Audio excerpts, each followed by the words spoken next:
Hello and welcome to this episode of the Game Plan Podcast by College Baseball Advisors. For those of you that are new to this podcast, we basically get really great baseball people and kind of find out about their journey and their experiences as a way to educate us, players, parents, coaches, and anyone in general on baseball and on life. I'm your host, Wayne Mazzoni. I coach college baseball 30 years, and now I'm a recruiting advisor. For more information about what I do, please visit my website, collegebaseballadvisor.com. On today's episode, we had Greg Goff, head baseball coach at Purdue. This is an awesome guy, tons of energy. From the first second that it starts, you realize this guy is good at what he does because he's passionate, he's got energy, he works his butt off. So we talked about his growing up and players that he liked as a St. Louis Cardinals fan. Talked about him going to junior college before transferring to four-year school Delta State, and how he always knew he wanted to coach, and really unpacked his college journey, his college coaching journey, which he said he'd been to about 14 stops. So he has four daughters, all born in various places. Luckily for him, he's been at Purdue for about 10 years now, two as the assistant, the rest of the time as the head coach, and done a tremendous job. As you'll see when you watch this and listen to this program, everywhere he's been, he basically turns a program around. And I think he said he does it, as you can see, from energy, from work ethic, and just getting really good players. So I think you'll find this a really informative, fun, energetic podcast. So without further delay, here is my talk with Greg Goff, head baseball coach at Purdue.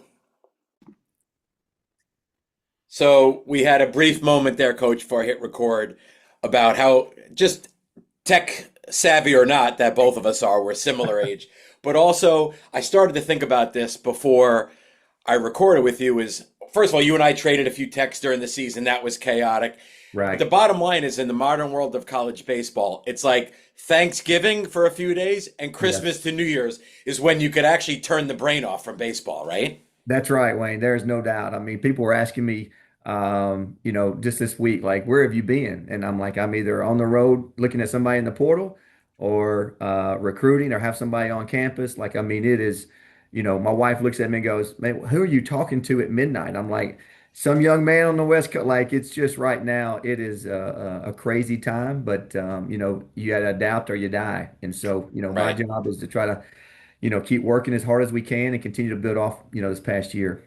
So it's like, I don't remember, I coached 30 years. You're in there even longer than me. It's like, Right. I do remember there was a time when, like, after the season, you could actually chill out for 4 or 5 days. Yes. No, no longer. You got to get right after it, I right? mean, it is, I mean, it is, I mean, we probably have had, in the last 2 weeks, I mean, I can't even tell you how many visits and things that we've had on campus. I mean, it's, and everybody's trying to go because it's been a long season and things of that nature.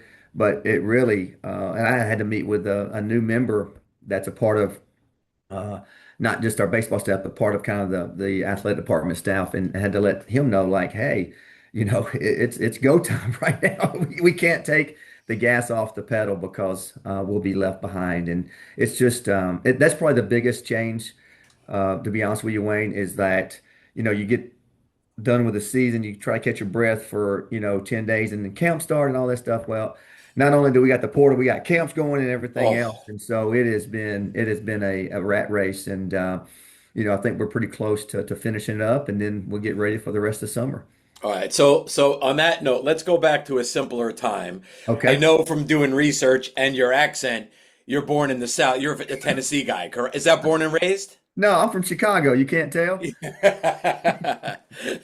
No, I am from the South. Drink lots of sweet tea. Even had to take my sweet tea back this morning to McDonald's because it was unsweet. So What are you I'm doing going to from Southern. McDonald's? We'll table that for another time. But Yes, yes, yeah. but yes, sir. I'm from Tennessee, born and raised there, and then I mean, this has been our 14th move. So I've got a wonderful wife and four You daughters, must. and And I for do and for what? four daughters. So, buddy, I have born and aged in four different states, so they don't even know what home is. When you ask the Goffs where home is, they have no idea. So it's the next move, but we're very blessed, and I've been doing this is my 33rd year of coaching, and I feel like it's my first. I mean, I feel great, and it's so excited and so blessed to be able to do what I do every day, and so grateful for the opportunity that Purdue's given me. So that's funny. I remember talking with Bill Salento, who is, the associate at Wake, and he's Yeah. got four daughters too. So that's a Okay. whole that's Hey, that's a job in itself. that's what That's I a was gonna job in say. itself. Exactly. But what was your obviously you played baseball in Tennessee growing up. Did you play other sports too? I did. I was, kind of a three-sport athlete growing up. And, once I got to high school, I played one more year of football and basketball. And then I decided my last couple years of high school, I would just really focus on baseball. I felt like that was where I was. And so, put all my, apples in one basket and tried to develop that and got a chance to go to junior college there in my hometown and played there for a couple of years and then was able to transfer to Delta State Division II program in Cleveland, Mississippi. So two things first. Who was your baseball team growing up?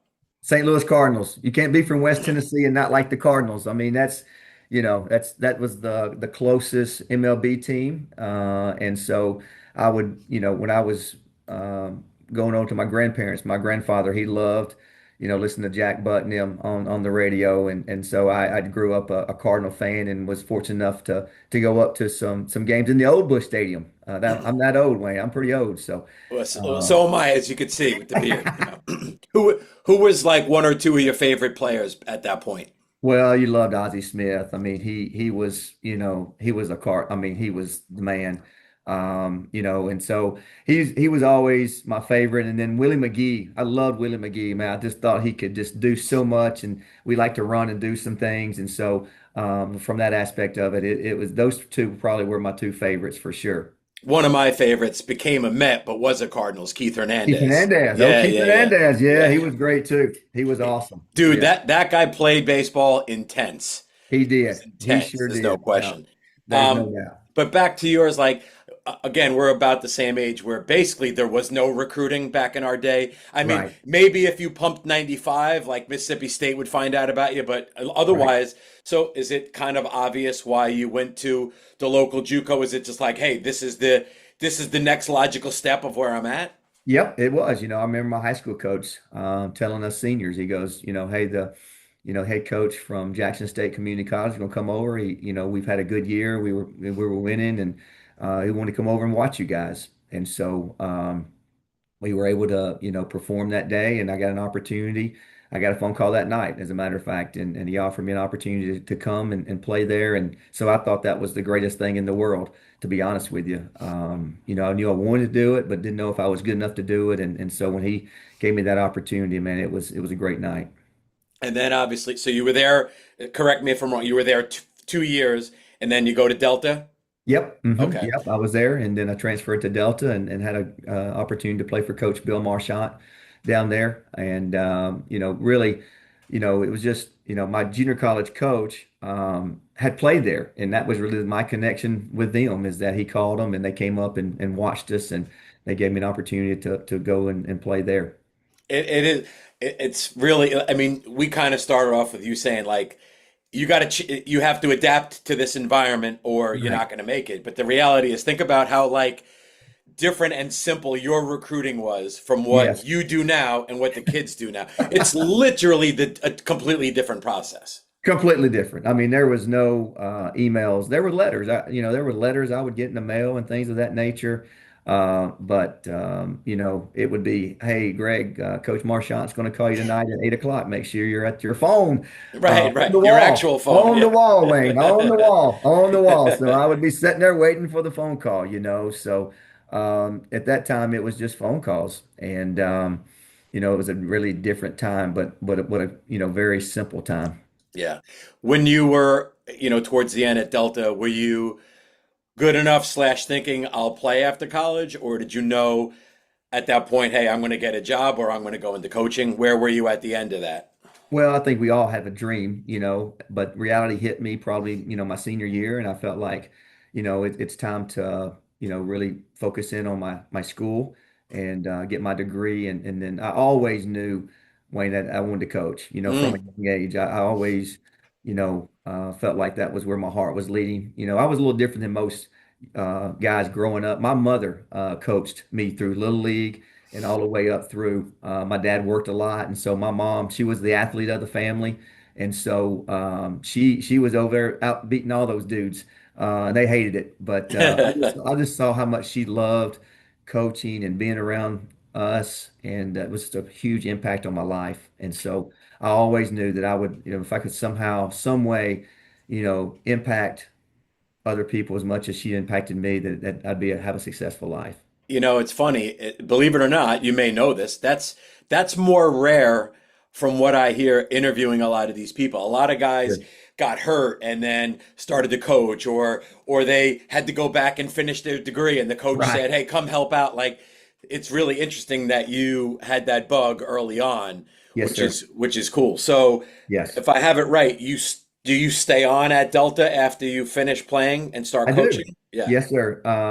So my senior year, Coach Marchant had a wreck. Him and his wife had a wreck on Ooh, Easter weekend, and they were in his Jeep, and it flipped him out, and he became paralyzed from the waist down. Yeah, I mean, it was a really tragic deal, and most holy of the crap. guys were gone that weekend. But since I was 3.5 hours away, um, I stayed there, and I was in the dorm when they called, and so I went to the hospital and met him there, and always had a good relationship with Coach. And then so he was paralyzed, so he really needed help. He was a pitching coach, and so I was a pitcher, and so it really, to be honest with you, was probably a great opportunity for me. He asked me to stay on and be a graduate assistant, and so he would talk to the players about what he wanted with deliveries and things of that nature, and then I would show them. And so it was a great opportunity for me, to be honest with you. And I would carry him. He had a handicap van, and I would carry him to games. Me and the other graduate assistants would take turns doing that, and wheel him into the. And at that time, when I mean, there was no ADA. No, ADA There, stuff, right, right. we had to pick him up and carry him down hills and all those types of things, buddy. And just a great influence on my life. And I just, had so many great men like that has prepared me for this opportunity for sure. Is he still alive? He has not. He passed away just a few years ago, and again, just a great influence, and loved every minute of the opportunity to work with him. And then when he retired, we decided to stay on with Coach Mike Kennison was the head coach. He moved up to become the head coach and stayed there for one more year. And then we decided we got an opportunity to go to Southeast Missouri State with Coach Mark Hogan. So, what I normally do on these podcasts, I'm going to do a little differently with you because Okay. if I go through every single one of your stops, this Yes. podcast will end recording tomorrow, and you'll hate me. So Yes. you said earlier about the daughters and all the different places and the moves, which is like you remind me of one of these college football dudes who like Right. right and up where we are here in the Northeast, like there are some moves, but it definitely doesn't happen like what happened with you. So was that Sure. the moves was basically you were hungry, you want to climb up the level, and you're just going to take the next best opportunity to just better yourself and better your situation? Correct. I just felt like, it was always an opportunity. And I'll be honest with you, most every place that I took a pay cut. People don't realize that. I took a pay cut. And but I knew that pay cut would allow me to get to where I wanted to go one day. And so my wife was awesome. She was always like, "Hey, if you think this is where we need to go, let's go." She was a teacher. So she's been certified in about every state that she's certified in everything. You So got a special uh, woman. You I do. have a special, Yes. special woman Yeah. that's, blessed me and allowed me to live my dream every day. So, but yeah, it was, it's been an absolute journey. But yeah, I took a pay cut most every place that I've been. So it's been a crazy ride. But we always prayed about it and felt like that door was open. And there were some times where we turned some jobs down, but most of the time it was, I felt like that was the place we were supposed to be at. And this is not meant to be a therapy session about me, but I'm going to say something. I went in coaching kind of all wrong. Like I just did my path kind of not the right way. And a lesson to anyone watching. If you know you want to do this and you put in the work, and just like you said, you take a pay cut knowing that you could make it to where Greg Goff is in this career. You could There's make no it. doubt. You just got to grind it. You got to Yes. love it, right? Yes. That's right. And if you think short term, you're going to go berserk because Yes. you'll have. I always say this. All of us at the young part of our coaching career. You're 25, you're 26, you're making no money, you're Right. washing uniforms, and you have three idiot buddies who are making 65 grand with an expense account and they could Yes. barely write a sentence, you know? That's right. That's It's that right. beginning part of coaching that's just torture. But when you ride out and do what you do, you get to have really a better job than maybe anyone could have, That's right? right. No, there's no doubt. And and I had friends that, they started coaching in high school and they started making, and I'll be honest with you, I almost took a job at Ocean Springs High School in Mississippi. I just got done with my grad school, and my wife and I had both got our masters, and I was coaching a summer deal, and I was called by an athletic director from down there, got my name from Delta State's really connected to Mississippi. And Yep. and so there was alumni down there that got with the AD, and they were looking for a baseball coach. And my wife and I, we drove from Cincinnati, Ohio, all the way down to Ocean Springs, Mississippi, interviewed, was offered. We both were offered. I was offered the baseball job. She was offered a special education job. And I really thought maybe that was the path, Wayne. And just kind of went home and thought about it and prayed about it. And I was like, you know what? Man, I really want to coach in college. And I felt like if I did this, I probably would maybe, be there for a long time. And so I turned that. I mean, we were both going to be making probably, $40,000 a piece, which at that time, that was a lot of money from Yeah. a GA ship. Right. And so, you know what? We turned it down. And But I would think, that. just knowing you a little bit, at least the fact that you would be teaching and coaching, you strike me as you'd be way happier Oh than yeah, if you no worked for doubt. Xerox selling Yes. copiers or something, Yes, right? that's Yeah, correct. There's no doubt. We would have been happy, and hopefully got that thing rolling. It was, a beautiful place down there on the beach, and stuff like that. So there's no doubt that if that was my path, then we would have made the most of it. But we decided to go back and go back to Delta State and finish up another year. And then, I do tell people all the time, the harder you work, the more doors are open. And absolutely. don't try to force it. If you're out to try to make a bunch of money, then that's not going to be the way to go. You're going to always crash and burn at some point. So I think the harder you work, the more doors are open, and the more people that you can, you know, connect with, and get them to respect what you do and how you do it. The rest will take care of itself.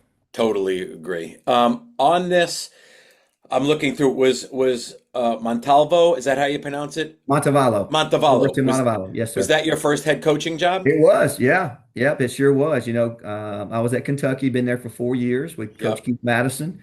And another grateful opportunity that I even named one of my daughters after him. Wow. Yeah, just a huge influence on my I life. assume it's Madison, not Keith, that you named the daughter. Yes, Madison. Yes, it is correct. Yes, Kylie Madison. Yes, that is correct. Not Keith. No Keith on that one. I loved him, but not that much. So, Right. but yeah, and so I was there, and then he ended up retiring, and so I was kind of in a pickle a little bit, and so didn't know what was going to happen there. I knew that I didn't have a chance for that job, so I started putting fillers out, and interviewed for a few assistant jobs, and then had a couple of jobs, Montevallo, and then another job that was both offered to me about on the same day, and I Wow. decided to go back to Alabama and go to the University of Montevallo, and was fortunate to coach there for a few years. What do you remember back about that first head coaching gig? Was there a big learning curve on or off the field or both, or did you feel ready to tackle it all at that point? Well, I thought I was ready till I took the job.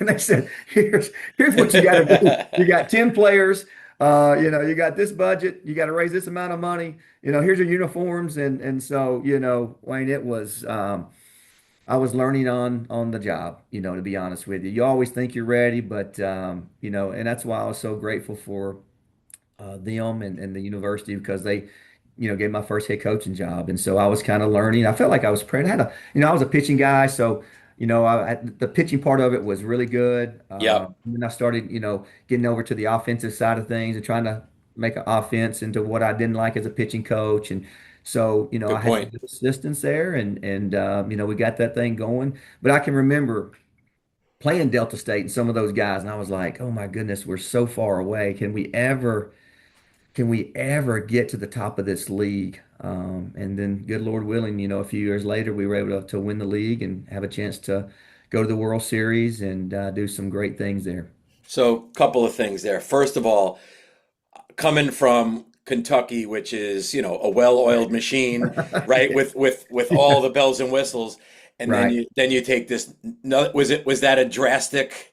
Must have been a drastic change in terms of resources and all that stuff, correct? It was, but my background, and I think, and I remember the athletic director telling me, he goes, I would never hire just a SEC assistant coach. He said, but because, you played in junior college, you played at a Division II school, and you GA'd and you coached there. So he felt like my background was going to allow me to not be in his office every day complaining about, Good this or point. that, or, I mean, I was working, I did the field work. I mean, it was such a great opportunity. I mean, here it is, buddy. Here's the keys to the field and to the little press box up here. Get to work.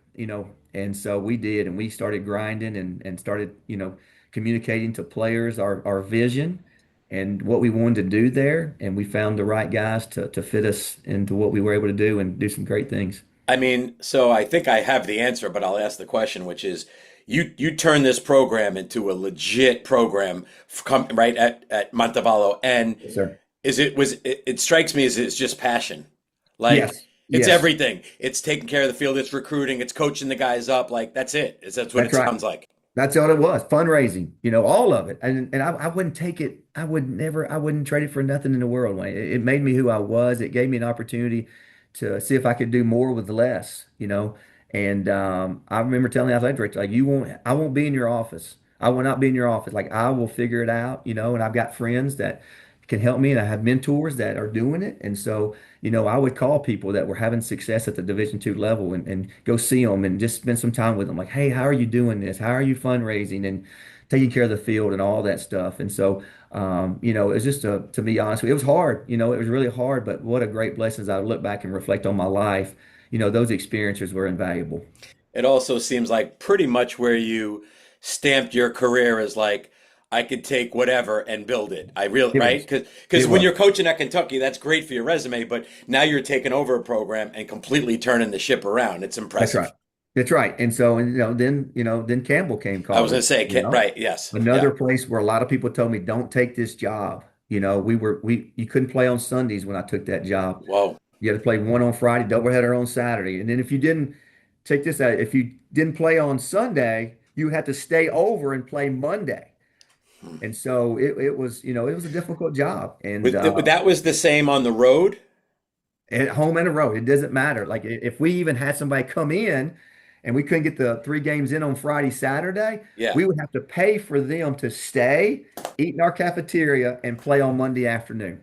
And so it was hard, especially with the pitching. You couldn't, it was really hard. And so, At least one thing is, I know at a lot of conferences, if you don't get it in by Monday, they don't let you play Monday. But correct. obviously, Yes. they made a little, hey, if you can't play Sunday, but Yeah. that's crazy, right? You have to pay for this team, and you better hope you get some nice weather on Monday too. Yes. I That's bet you right. there were times Sunday was like perfect, and Yes. Monday rained, and you wanted to go Yes. nuts. I bet. Yeah, we go, what are we doing? We've been here Yeah. all day. But at that point they were really, strong on the Christian belief. And so, we knew that when we signed up for it. And so I think once we started having some success, and then the administration started kind of seeing, and I tried to help them understand, like, how hard it was on our So student hard. athletes. I mean, Yeah. we're playing 3 games in 48 hours. I mean, it was really, really tough on our players. And the administration, made that decision to, start allowing us to play on Sundays, and then the other sports started doing that as well. And so, now you see what Campbell is today. It's just amazing. My assistant that was here at Purdue, Chris, as you know him, Yes. has Yes. taken over for Justin that took over when I left. And so, just a great place. Bowie's Creek is, have a special place in my heart for sure. I think you've probably found this after all the places you've been, et cetera. It's like sometimes people just don't get baseball. Like, hey, it's cool. You got a lacrosse team. They play 12 games. You got a football team. They play 10 games. You got a basketball team. It's indoors. The weather doesn't affect it. They're playing at night. Right. Baseball, the amount of games and what we have to do, it's like it leads to a whole animal that you don't really get in the other sports. And now when you can't play on Sunday Correct. is crazy. But a question Yes. with Campbell is, obviously, you turned that place into a juggernaut. Was that again all your work? Because I did notice it seemed like when you went into the Big South, you started pummeling everybody. So Yes. was Yes. it you just hit it at the right time, or did the conference change help in some way too? Well, the conference did change. We went from driving 10 and 12 hours to driving four. I Yeah. mean, our longest trip was like 4 hours, Wayne, and it was a huge difference. Now we're playing on Sundays. Now our travel is way differently. It made a huge difference for us. And it took us it took us a little bit to kind of find our niche with our recruiting and trying to find, the best players. I didn't realize until after I took the job, and one of my friends called me and says, "Hey, do you know there's 19 Division I schools in the state of North Carolina?" I was like, "Say what?" He goes, "Yeah, yeah, and you're 19th." I went, "Oh God, it's gonna be hard. It's gonna be hard." But I mean, it's just, it was one of those things. And again, once, you just got to find players that believe in your vision, and coach them up. And so that's what we did. And I had some great assistants that worked their absolute rear end off. They were on the road. We got players from all over. We started winning. There was, the articles coming out, by 10 states, 12 states, different countries. Like we had to go out and because we couldn't, at that time, there were so many good baseball programs in the state of North Carolina. I'm not talking about the NC States and North Carolinas and East Carolina. Everybody, right, It right, was right. everybody, Wilmingtons, the Elons, the UNC Greenboroughs, man. I mean, Wake Forest. I mean, man, you name it, Yeah. and so we couldn't get the best players in North Carolina. So we had to really expand out. And then we started getting the good players in North Carolina, some good players. And so it just, all I can tell you, and I tell, people this all the time, like every job is winnable, but you got to be able to, how much do you want to sacrifice? And so, it was a lot of time and effort. And, again, I can't say enough about Justin and Rick McCarty and those guys that were my assistants that, really, sacrificed a lot from their families to build because our team was from all over.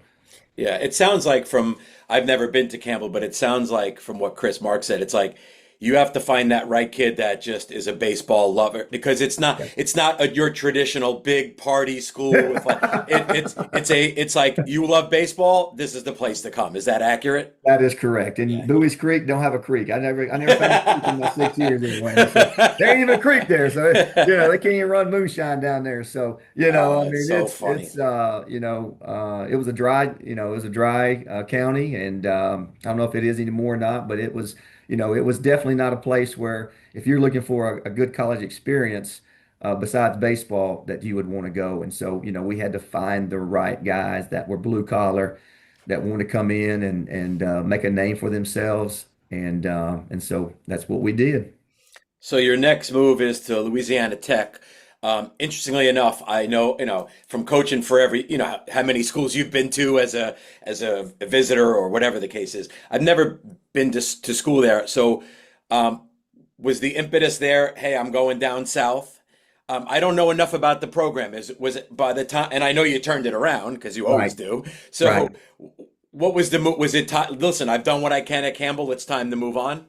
Yeah, I just felt like, I felt like for me to get where I wanted to go, that was the next move. Better conference, better name recognition, and that things they had football going pretty good, and so thought about it, prayed about it, and Tommy McClellan was the athletic director down there at that time, and gave me an opportunity to come down there. And again, I just felt like it was a great place to go in and try to build something.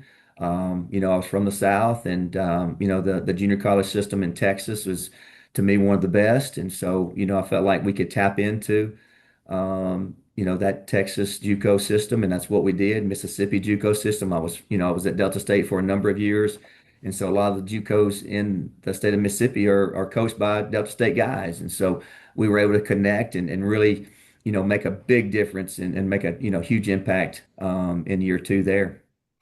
So I was going to get to this when we get to Purdue, but obviously I can just tell already you work your butt off, you're passionate, you recruit, obviously you're a great recruiter. Yes, Is sir. there a way that you run these programs that helps for this turnaround? And I mean that by like, is there anything you do in a practice philosophy? Is there anything you do in game philosophy? Or is it just we're going to be high energy and outwork you and then that'll all pay off? Yeah, that's the biggest thing. I'm the same coach this year that we won 37 games that I was when we won 25 games. I mean, Right. it's all about the players. Yeah. It's all about the players. The coach is as good as the players. And you can coach them up, and at the smaller, at the smaller levels, you can probably make a little bit more of an impact. But at this level, it's really about, you can put them in the right place and coach them up and help them get better. But really, it's more about the players, and so I was always recruited it to the fact of, hey, if you want to get a great degree, if you want a chance to play for a championship and the chance to develop and dream of playing professional baseball, I can help you get there. Mm. And that was kind of the selling points at all three of those places. And so far, it's worked. So after Louisiana Tech, you take the job at Alabama, Yep. which is, I don't have to ask you why you took that. You get into the SEC in Alabama. Right. It's, um, and was that job when you got it, was it what you expected it to be? Right. Was it, because listen, I'm sure it's the same way at Purdue, but it would strike me that once you're at the Alabama level and the Purdue level, because I don't know if you know the name Mark Calvi. Mark Calvi Oh, is the yeah. coach at I know, South Mark. Alabama. Yep. Way back when in 1992, I coached with him at Nova Southeastern, Okay. and he said the first thing when I got the job as the pitching coach at South Carolina is he goes, I realized how like I am now a target man. Like Right. everyone knows everything, and they're Yeah. comparing me to the old coach, and there's a fire Calvi thing, and like, Right. Right. were you prepared for the scrutiny when you got to that level? No, I don't think anybody's ever prepared for that. It opens up, especially at a place where football is so big. So the Yeah. fan base is absolutely, so behind Alabama, and so it was a step for me from that regard, to be honest with you, and, it was a great experience. I mean, it really was. It was a life-changing experience for me and my family. I was hired by Bill, and then he ended up retiring or resigning or whatever, and Greg came in, and there was some things that was going on. He felt like it was just time to make a move, and so that he made a decision to get rid of me, and so I respect that opportunity, and really, to be honest with you, it was a very humbling time for us, really tough time to be honest with you, but. I tell our players all the time, man, tough people get through tough times, and I think I am who I am today. I think I'm a better coach for that. I think I relate to my players better. I think I have a better understanding of where they come from. And so that experience I was able to take and get through that, have a great family that my wife and my kids and stuff got me through that opportunity, and then had a chance to come here to Purdue and was the assistant, Mark was able to give me the chance he'd always tell me I was the highest paid volunteer in the country. So that was a great way of looking at it. And so, it was, I remember coming here and just was so thankful and grateful just to be coaching, just happy to have a locker in the locker room. Like it just put life in perspective. You're Uh, like that JUCO kid who goes to the big program yes, and says yes. everything is great, the food's insane, everything's yeah, Everything, yeah, yeah, yeah. everything, every day was a blessing. And so it really changed my life, to be honest with you. You can either do one of two things. You can either get better or you get bitter. And so my I love decision that. was I was going to get better. I was going to learn from my mistakes and learn from the experience and become better. And so that's what we did. And so, having the opportunity to come here and kind of get our feet back under us and having a chance to kind of being an assistant for 2 years and seeing how Mark did things. I had a great background, but learning from him, having an opportunity to not have to make the tough decisions. I was the good Right. guy, and That's a good it was spot to be sometimes. it's Yeah. great. I tell our assistants all the time, like, hey man, hey, this chair is fun. 80% of the time, 20% of the time it's not. And Right, so, right.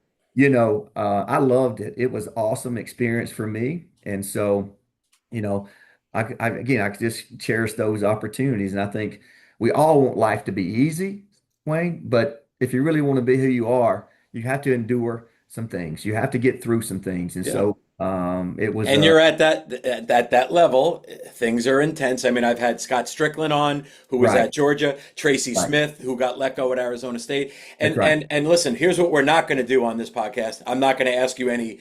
I just know this. Most of the time, it's BS. So Right. I'm just going to Right. leave it at that. Not Correct. unpack it. Right.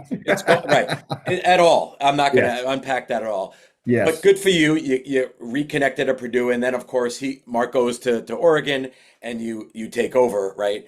Yes. Um, Yes. And so I'll tell you one thing I yeah, will say, Coach Bill Battle that hired me at Alabama, he just passed this past year or so. But one of the greatest things I got was an email from him when I got things rolling here, and he talked about him wanting his toughest thing was to leave before my first year was over with, and the opportunity that he knew I would always be successful in, and that was one of the I still have it on my desk here, Wayne, to be honest with you, That's because nice. he was so awesome in what he did for me and my family, and I wouldn't be here today if it wasn't for him. Yeah, no, that's fantastic. Dumb question for you because the world obviously knows Purdue, but I've never been to campus. Come Can on, you? Wayne, let's go. I Come know. Well, on. listen. Tell me about the university. We'll talk baseball in a second. Is it just describe? I don't know the enrollment. I don't know the nitty gritty of the town. Can you just Right. tell me about the school? It's amazing. I tell you what, I did not grow up here. I didn't grow up a Purdue fan. I didn't know where Purdue was until Mark Walkowski invited me to come and stop by on the way through. Right. And so it is an absolute honor to be here. The academic part, it's a top 10 public university. The enrollment's 40 something thousand people. It is growing. It is very vibrant here. It's a college town. You walk around and it's Purdue stuff everywhere. I'll be honest with you, 9 out of 10 kids that we bring on campus, we get Yeah. just Yeah. because of the support, the people, and what they're doing here. It's a huge commitment to baseball. Our facilities is one of the best in the Big Ten Mm. and in the country. And so, our attendance, we broke their attendance record the last 4 years in a row. Man, it's a great university. It's a great town, and it's a great place to raise a family. In terms of the baseball piece, do you still handle pitching, or do you got to pitch? Do you kind of oversee everything? Or are you still in with the pitching? I have a great pitching coach in Josh Newman. And so he's been with me for the last few years and he does a great job. He runs our pitching and things of that nature. Now I still go down and involved just because of my pitching background. And so, and Josh is so humble and lets me do that. But I go down and spend a lot of time with those guys, their bullpens and PFPs and picks offs and things of that nature. And then, but also, as a head coach, I feel like it's hard if you're just the pitching coach or Yeah, of whatever. So, course, of you course. know, I'd still have my hands in some of the base running and the defensive part of things. But I've got a I am so proud of this staff that I have with Josh running the pitching and Barrett Serrato, working with our hitters and infielders and recruiting. Jimmy Brenneman and does, our base running and outfield play. And John Mady is our director of player development. So we've got a great staff, Wayne, here. And I feel like that's, one of the main reasons that we had so much success this year. Let me ask you this, just one other pitching thing before we get back to Purdue. What would you say the state of the of pitching is in the Big Ten? Like, I'm a little bit down on modern pitching. Don't get me wrong. I think all the facilities are great. Everyone's Right. stronger. People throw harder. A little bit of pitchability and the craft of pitching seems to have been lost overall. Do you see that, or am I completely wrong on your team and in your conference that the pitching is as good as it's ever been? What would you say about the state of pitching? I would say from my perspective, I believe that a lot of people are getting back to the old way of doing things, Mm. the contact, not validating strikeouts, staying away from walks. Just a couple of people that I've talked to in the last few weeks since our season, the thing that they would say about Purdue pitching was, man, y'all threw more strikes than everybody. They threw There a you ton of go. strikes. And I really believe that's why we were successful, and I think I really believe I really have a lot of hope in the fact of I think more people are starting to go back to on or off in 3 or 4 pitches, to pitch to contact, all those things that we used to do instead of the labs and talking about Amen.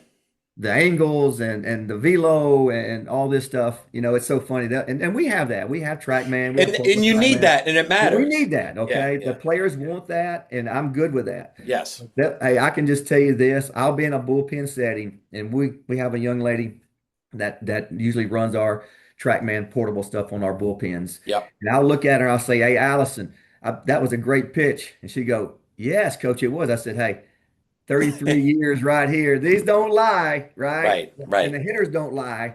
And so, really, to be honest with you, Wayne, I really believe that, going through this year, there was a lot of guys that had a lot more pitchability. It's than great. just velocity. So I Yeah. believe that we're getting back to the core of really what pitching's all about. Yeah, and I've heard some good coaches like yourself say a lot of the TrackMan stuff almost just verifies what they've seen as coaches or catchers. Like, man, Right. this guy's banging my thumb. Okay, he's got arm side run. Yes. This guy doesn't throw that hard. No one barrels. Okay, he's got vert. Like, Right. it's backing Right. up what you kind of intrinsically felt on some of Yes, these that's right. things. There's no doubt, and our guys really bought into it. And I tell you another thing that I think is, I like to stretch arms out. I like to long toss. I'm old school in that regard. I had a lot of guys, pick up velocity by getting out there and throwing the baseball. You And want to so get good at something, you do the thing you're supposed to do, right? You you want to do the get thing faster, you're you run a supposed to. lot. That'll help, Yes, that's correct. And so we like to, we implemented a really good long toss program this year. And again, right, our guys, we were very fortunate that we didn't lose any of our starters this year. They Huge. every weekend, and so it was huge in the fact. And I really believe, and again, I'm not saying what's right or wrong, but what's for me Yeah. and these is the fact is I think long toss is very valuable in building arm strength and endurance. And Yeah. so that's what we've done. And I know there's some organizations that don't want to throw over so many feet and all that stuff. I know this. I had Joe Blanton. He was one of the first guys I had at Kentucky that was a first rounder. And buddy, he would get out and throw it from, over 100 yards, and I just said, man, again, I was learning. I was young at that Yeah. time. Those guys, to me, taught me like you got to be able to stretch it out. Yeah. I totally agree with you. The only thing I sometimes don't like about extreme long toss is when one of the partners isn't really ready for it and he's got his arm at an angle which does not look maybe healthy. So it's like, Yeah. dude, pick a partner and you guys keep working back great, but you know Yes. the deal. Sometimes he's throwing, one guy's got a way better arm and he's ready Right. for it more than That's the other right. guy. That's right. Yeah, there's no doubt. I think Yeah. everybody, it's all personal, to be Yeah. honest with you. I really Yeah. do. I don't think that you have to clone people Right. or if Agreed. you cut their heads off, they all look the same. I like for them to be individual. Arm slots are different. I think it's all natural. I don't try to Yeah. force arm slots on people, Totally agree with that. Yes. Yeah. So Yeah. all those things I think are really important. Um, Couple more questions then. One is, I'm assuming early part of the year, you're dealing with some cold where you are, right? No, it's 75 and sunny every day in West Lafayette. You're Let's not recruiting go. me, Skip. Come on, man. All Okay. my recruits out there. It's sunny and No, of course. 75, I'm buddy. only Let's bringing it up go. because I'm sure you have all the resources. I'm just only bringing it up for you in that, is this the first time in your coaching career being at Purdue that this was a factor in the season or preparation, or had you been in another one of these stops that you dealt with that? No, this is the first. This was the first. And so it took me a little bit, right, of a learning curve to kind of figure out what was going on and how we can best prepare our teams. But I can remember when I first kind of took over and we were recruiting against a mid-major school down south. And the recruit, I was talking about trying to, get him to commit or whatever. And he goes, well, Coach, you're such and such distance from the north. And I was like, do what? I said, where'd you hear that from? Well, such and such. I said, oh my, that's really the first time. I'm like, so these guys are using against us. Oh, And right, uh, right, and right. so that was kind of, reality. But, for me, our style is, hey, look, you want to play in Chicago, you want to play in Pittsburgh, you want to play in these places. Well, guess what? In October, it's cold. It's a great point. Early March, early April, it's cold. So, hey, we got to be able to adapt, and we have got a great facility.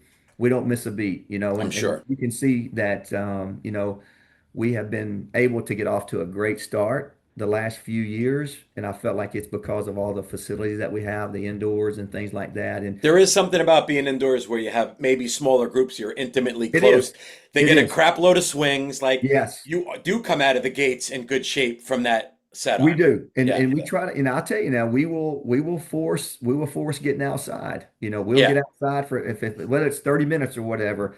Like getting fly balls with our outfitters and Have to. infielders. Yeah, You have to, have to. Yeah. because the depth perception is not the same. And so we really do a good job. I feel like we do a good job of really getting out when we can, and making sure our guys are prepared when we get out, because we always open up in Texas the first weekend down in the AAA park in Houston. Um, you've obviously done a great job. You had a really coming off a really good year in one of the best conferences in the country. So you've Yes, sir. done a Thank you. fantastic job. I want to ask you one recruiting question, maybe in a different way than you get asked. I don't know, because I don't think it's a secret what you're looking for on the field. You want physical kids that can run, that know the game, that have good arms, that have a good glove, that throw strikes, that it got some, like, I think the world knows what a good baseball player is, right? Right. And then obviously you Right. have the academic component too, which Yes, is a sir. piece of it. I guess I want to ask you this question, and I don't care if this is portal, JUCO, high school. What are the typical ways that you go from not hearing some kid's name, call it a 2028 kid. Okay. Right now, Coach Goff has no idea that this kid exists somewhere. Okay. What are the normal ways that you will hear about this kid to then obviously evaluate him? You evaluate he's good enough in the classroom and academic and then athletically, and then of course the recruiting process starts. But Right.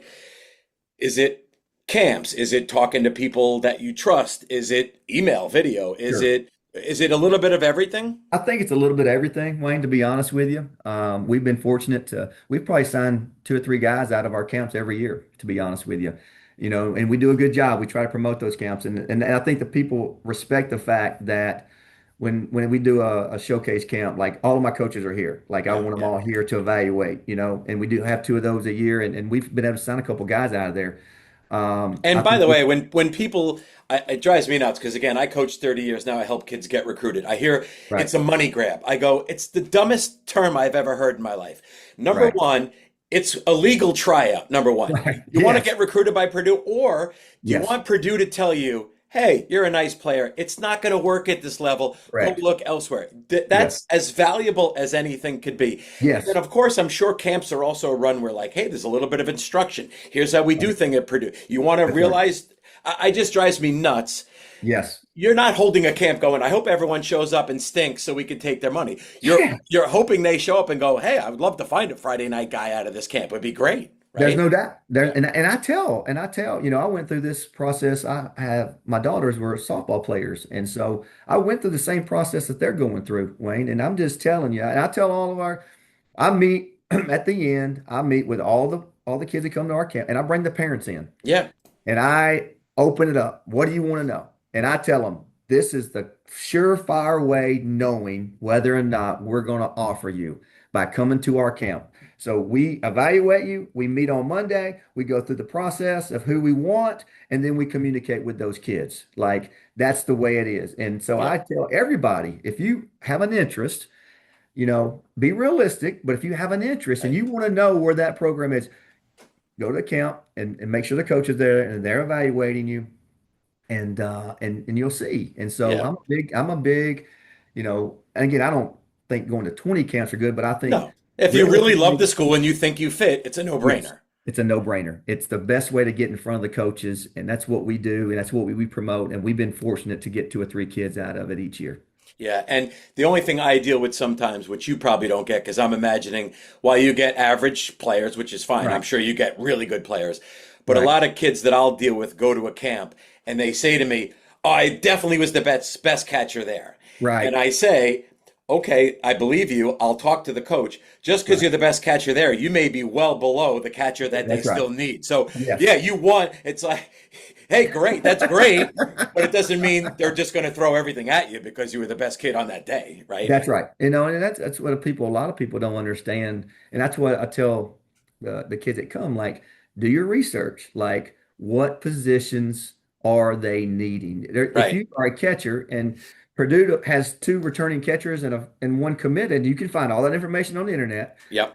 Then don't go to their camps. Like, do some research and find out what their needs are, and then go to the places because, there's sometimes kids that are really good, but we don't have a need for it, Yeah. Yeah. and so that is part of it as well. Yeah. I used to do something when we would run a fall prospect camp.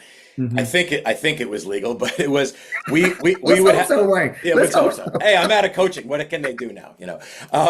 But it would be like there would be a time where we'd have like our six or seven best hitters take BP on the field Yeah, to have the campers watch, and they would go, "Holy crap, that's yeah, what we have to be like." So it was a yeah. way for them to That's smart. realize, Yeah, Yep. hey, this is what we're up against. You know what Yeah. I That mean? was just part of the evaluation. That was just part of the teaching process There you back in the. You were go. ahead of the game, Wayne. You were ahead of the game. Yes, yeah. Sometimes the head's a problem, but um, all right. Last question for you then is the World Baseball Coaches Convention, which is New England's best baseball convention in its 23rd year. It's awesome. Tracy Smith and I met last year. I'm gonna guess if you wanted to go, Rick Orlick, who runs it, who gets the best of the best. We've had Butch Sure. Thompson there. We've had these great coaches, and I Sure. think you'd be fantastic in that. But they I sponsor the appreciate that. podcast, so that the last question's always under their, their auspices, if you Yeah. will. Right. Um, there's a sophomore in high school out there watching, listening, his parents. He wants to get to Purdue someday. Sure. What what one or two things does he need to be really focused on to develop to get to the point where he's going to be good enough that you'd be interested? Well, I think the first thing they need to do is personally send an email to whether it's a recruiting coordinator or the head coach. Okay. Okay. Yep. All right. I think that's really important. Okay. Like I get emails every day, dear coach. That Yeah. that Yeah. that's no value to me. They're just sending a mass email. I'm throwing it in my trash. Yeah. But whenever I get an email, Wayne, that has Dear Coach Goff, the 2026 Boilermakers had a phenomenal year, finished fifth in the Big Ten. I'm reading every one of those and I'm going to Yeah. respond. Okay. Yeah. So that's the first thing. Make that connection and show the coach that you are connected and committed to that place. Number one. Number two, the next thing I think, and I tell all our campers this as well, like this is what I did for my own kids. Like get them into a strength and conditioning program that they're going to benefit from. Okay. Like it's not about the best travel ball team. If you're not playing on that travel ball team, it doesn't matter. You're not getting any better. You're not being seen. So don't get caught up in the name. Yeah. Get caught up in being the right fit. Okay. And so that's really important as people listen is that, get them in a good strength and conditioning program. I paid my strength and conditioning coaches to work my girls out. They were more physical than most of the other girls that were competing at those positions. And as you know, as a freshman coming in, that is the biggest denominator, whether or not they're Totally. going to play early or not. Are they physical enough to play against a 22, 23-year-old man? Yeah. Yeah. And so that's number one. Get them on a great strength conditioning program, good core, work the core, strength, legs, and then get them on a good long toss program, and then really get them to a place where they're going to practice. Like I'm a big practice guy. Like I love practice. I love practice more than games, to be honest with you. That's I've seen interesting. it. I've seen it at because I was at smaller levels. Like, we couldn't get the blue chip kid. We had to get the kid with some rough edges and develop those kids into really good players and draft picks. And so, get around people that know the game and pay them to help your kid teach them the game, the fundamentals, whether you're an infielder, an outfielder, a catcher, or pitcher. Like, don't just pay somebody for lip service. Yeah. I see so many people Yeah. get involved with that. Like, find a baseball player, a baseball coach Yep. that can help your kid develop and give them the best opportunity. And you said it perfectly. Like I have kids that I work with that are 27s, 28s, 29s. I have 20 class of 28 parents panicking. And Yes. I said, I'll tell you right now, no one cares about your 2028 son. Right. It's portal first. Let's solve Yes. that. See That's what right. goes on with the draft. Let me Hmm. wrap up my 27 class. And yes, if you're out somewhere in your assistants and you're at a game watching some kid, all of a sudden you see some 28 kid throwing 91 with, hey, I'm going to write that kid down. We know the Yes. rules when you can contact them. But my point is, which I know Yes. you'll agree, is you want to make recruiting easy? Get very good at baseball. Very Become good. physical. Your recruiting could be a day. Someone sees Yes. you one day when you're ready, but to not be good and to be too skinny and go to 1 million events, no one Right. cares. It's a waste. It's a waste. It's a waste of time and money, Yes. And I'm right on that with you. Man, put your time and money into what's going to make you better, and get a place where you can take ground balls and do all the things and get fundamentally sound, and work on the arm strength. I think arm strength. Anybody that has arm strength is going to play at college. Like they're going to find whether you're an outfielder that can't hit or a catcher, like they'll make you a pitcher. Like you'll have Right. an opportunity if you will have some. It always stands out because people can't throw anymore. It's amazing. Isn't it It's amazing? amazing when You I can go to watch watch. kids warm up, right? And it's like, what's going on here? You I'm know? like they got weak arms, and Yeah. so if you want to stand out, okay, if you want to stand out, have a good arm and play your rear end off, sprint on and Yeah. off the field, Yeah. get down the first base line, like all the little things. I'm just telling you. And I got a daughter right now that's just going into her recruiting. Like Dude, this is my fourth you're one, Wayne. living. This is Yeah, my yeah. last one, my friend. This is my last one. And I was fortunate enough that, my oldest played at LSU and La Tech. Wow, wow. Other one played at Purdue, Maryland, and Louisville. Like I've been fortunate. So this is my last rodeo, but she's doing the same thing. I tell her a couple of things. Number one, you got to act the part. Number Yeah. two, you got to look the part. Yep. And the last one is this: you guys got to play on the right day. Just somebody's got to see you on one day, but you got to do those other two things every day. Like you got to Yep. look the part. You got to be physical. You got to be athletic. You got to act the part. You got to hustle. You got to stand out. And if you do those things, you'll stand out because most kids today their energy level is just flat. Yeah, yeah. You know, It's funny here in Connecticut, like we have really good players, but your average high school player and team is pretty poor. And you can just right. tell in a pregame catch play the two kids Yes, that are going to play at the next level for just their way they go about their business. It's not like they're not having fun, but they're that's right. locked in. They're locked Yes, in on what they're doing, you yes. And know? you and I told my own daughter, like, hey, coaches, you only get a small window to Yeah. evaluate. So I want to see the body language. I'm over by their dugouts. Like I'm watching them. I want to see what they do when they strike out. Are they going to come over and throw their bat and blame everybody else? Or are they just going to be calm and cool and be able to put their stuff up and be able to move on to the next pitch? How they talking to their parents? How they walking into the game? Are they on their cell phones? Are they playing video games? Like Right. all those things are important to me. And because we can't miss. You can't miss on kids anymore. Like you only got a small window. And so we really try to do all the little things. If there's anybody listening, like, man, do the little things that other people aren't willing to do. And Yeah. if you do that, I promise you, somebody will give you a chance. And I'm sure this, I don't want to keep it the last thing, but it's amazing what I used to do in my recruiting days. Once I knew and really mostly pitchers. Once I knew I Right. liked that pitcher, I just couldn't wait for him to give up a bomb of some Right. sort, right? That's right. And I just wanted to see what he did after that. If you're going to walk the guy on four pitches after that, Yes. boy, you just went way down on the list. That's right. If you're gonna go right after the next guy, oh, I Yes. love you, baby. I love Fire you. me up. Yeah, Fire fine, me up. exactly. Like, let's go after this dude. Like, I like seeing kids have to deal with some adversity. I like it. Maybe the umpire strike zone, but how are you going to handle all that? Those are the things that we have to hit on that you really don't know until they get there, unless you do your research. And so, as a coach for me, buddy, I mean, we try to do as much research as we can. And I'll tell you one thing that we do that most people don't do anymore. I call high school coaches. It's crucial. It is crucial if you Yeah. want to make sure you get the right evaluation from a character standpoint. You have to talk to the high school coaches. And we call everyone that we recruit, from all the high school kids that we recruit, we call. I remember this past summer, we called a guy, he goes, "You're the first college coach I've talked to in 10 years." Isn't that amazing? That's a high level program in Indiana. And like people forgotten about these, Yeah, and that's where you I get the want to straight. know. Yeah, yeah, They're yeah. going to tell you what the kid really is like.